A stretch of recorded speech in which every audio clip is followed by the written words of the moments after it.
Bien, bonjour messieurs. Bonjour. Bonjour.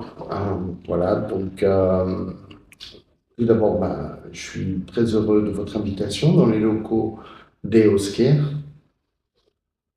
On va commencer par votre présentation, si vous le voulez bien. Qui êtes-vous et que faites-vous exactement? Voilà, Vas-y, à vous de commence. voir. Alors moi je suis le docteur Camille Perrotte. Je suis psychiatre et addictologue. J'ai travaillé pendant plusieurs années à l'hôpital Corentin-Selton à Issy-les-Moulineaux. Et depuis un peu plus un an et demi maintenant, je travaille sur EOS, qui est une solution dont on va parler aujourd'hui et qui a pour but d'aider les patients à maintenir l'abstinence et dans certaines situations à les accompagner vers une réduction des consommations, voire l'arrêt du tabac par exemple aussi. Et moi, je m'appelle Hugo, je suis infirmier. Ça va faire bientôt 10 ans que c'est le cas. J'ai travaillé aussi à Corentin-Selton et c'est là où on s'est rencontrés avec Camille. Et j'ai bossé aussi un peu à Versailles. J'ai fait essentiellement de la psychiatrie et de la dicto en intra et en extra hospitalier. Et là, maintenant, ça fait un petit peu plus d'un an que j'ai rejoint EOS en tant qu'infirmier coordinateur. Ok.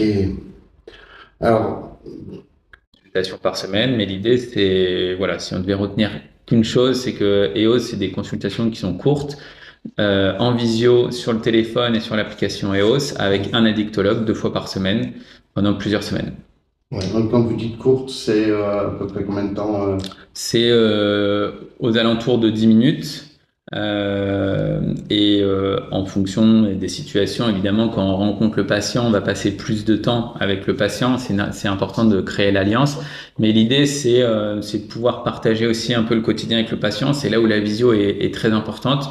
Parce que j'ai des patients que je vois sur EOS qui font des pauses, soit à l'hôpital parce qu'ils bossent à l'hôpital, soit dans leur job habituel. Mais voilà, l'idée c'est de leur permettre de pas se couper de leur quotidien. Ouais.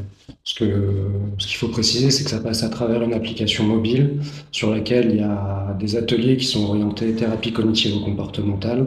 Donc, il y a l'accès à une balance décisionnelle, un journal des pensées, à des stratégies.